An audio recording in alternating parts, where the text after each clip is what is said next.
최근 제임스 웹이 아주 멋진 새로운 사진을 공개했습니다. 바로 막대 나선 은하 NGC 5068의 중심부의 모습이죠. 천문학자들은 제임스 웹을 비롯해서 기존의 허블 망원경, VLT, 알마와 같은 다양한 망원경으로 적외선, 가시광, 전파, 자외선 다양한 파장의 빛으로 가까운 은하들의 모습을 관측하는 대규모 관측 프로젝트를 진행하고 있습니다. 이름하여 팽스 프로젝트죠. 이를 통해서 지금까지 총 19개 은하들의 모습을 세밀하게 관측했는데요. 제임스 웹은 은하 중심부의 막대 구조 속의 가스 먼지를 꿰뚫고 별들의 모습을 직접 확인했습니다. 은하 중심 막대 구조를 따라 길게 이어진 나이가 많고 무거운 별들이 아주 바글바글 모여있는 걸 확인했죠. 또 주변 바깥으로 이어진 나선파를 따라서 뜨겁게 달궈진 수소가스 구름이 붉게 빛나는 모습까지 보일 수 있습니다. 나선 은하의 한 30%는 이런 막대 구조를 갖고 있는데요. 최근 가야 망원경으로 완성된 우리 은하 속 별들의 정밀 지도를 보면 우리 은하 역시 중심에 기다란 막대 구조가 존재합니다. 은하 중심부 별들의 궤도가 절묘한 공명을 이루면서 이런 독특한 막대 구조가 만들어지게 되죠.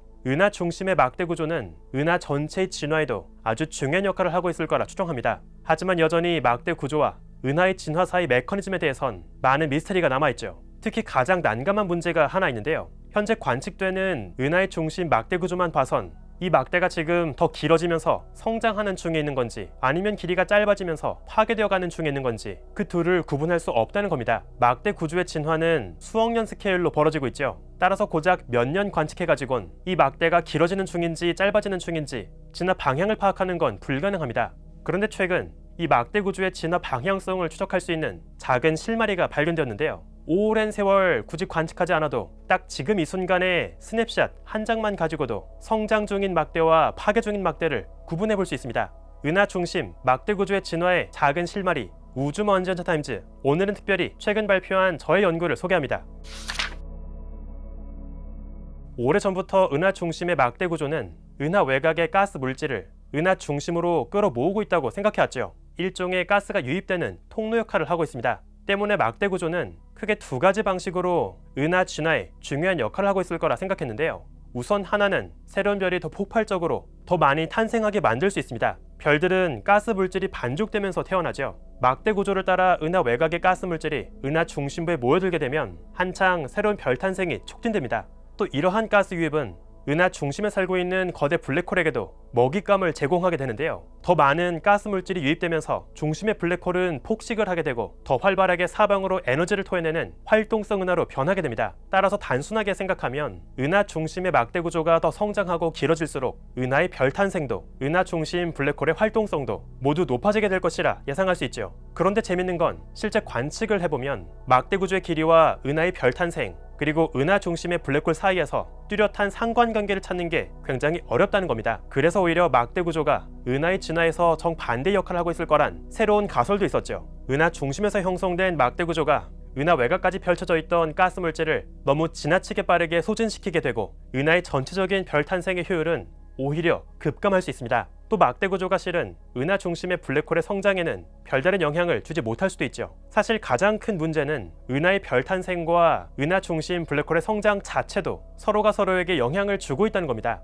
은하 중심 블랙홀이 난폭해지고 사방으로 물질을 토해내게 되면 은하가 품고 있던 신선한 가스 물질도 바깥으로 불려 날아가게 되죠. 그러면 별을 만들 수 있는 신선한 가스 물질이 빠르게 사라지고 별 탄생의 효율 역시 떨어지게 됩니다. 따라서 순수한 막대 구조에 의한 은하의 진화 효과만을 따로 구분해서 보기 위해선 중심에 활동적인 블랙홀이 살고 있는 은하와 그렇지 않은 잠잠한 블랙홀을 품고 있는 은하, 이 둘을 따로 구분해서 진화 과정을 추적해야 하죠. 이번 연구에선 우선 총 10,000개가 넘는 은하들을 자동으로 분석해서 중심에 막대가 있는 은하 3,600개를 선별했습니다. 또 이들의 중심 블랙홀의 활동성에 따라서 잠잠한 은하, 그리고 활동성 은하, 이렇게 은하들을 구분했죠. 이 막대 구조가 순수하게 은하의 별 탄생에 끼치는 영향을 보기 위해선 중심에 난폭한 블랙홀이 살고 있지 않은 오직 잠잠한 은하들만 활용했습니다. 반대로 막대 구조가 블랙홀의 성장에 끼치는 영향을 따로 구분하기 위해서 이 경우엔 활동성 은하만을 분석했죠. 그렇다면 과연 각각의 은하들의 막대 구조와 은하들의 진화 양상엔 어떤 관계가 숨어 있을까요? 은하 중심 막대 구조의 형태는 크게 두 가지로 나타낼 수 있는데요. 우선 막대 구조의 길이입니다.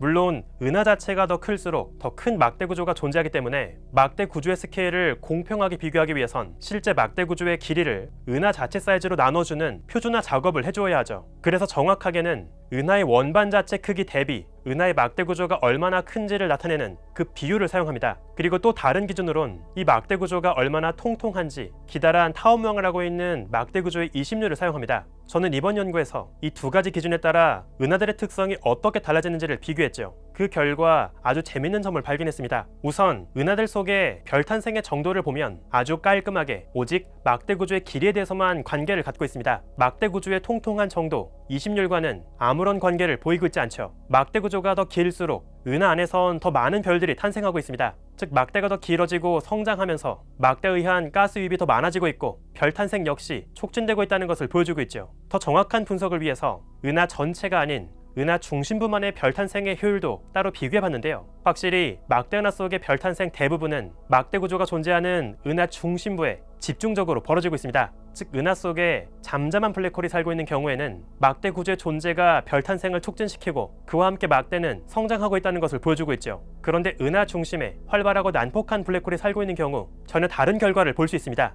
재밌게도 은하 중심의 블랙홀의 질량을 비교해보면 오직 막대 구조의 이심률, 즉 통통한 정도에 대해서만 관계를 갖고 있습니다. 앞서 비교했던 별 탄생과 달리 막대 구조의 길이와는 아무런 관계를 갖고 있지 않죠.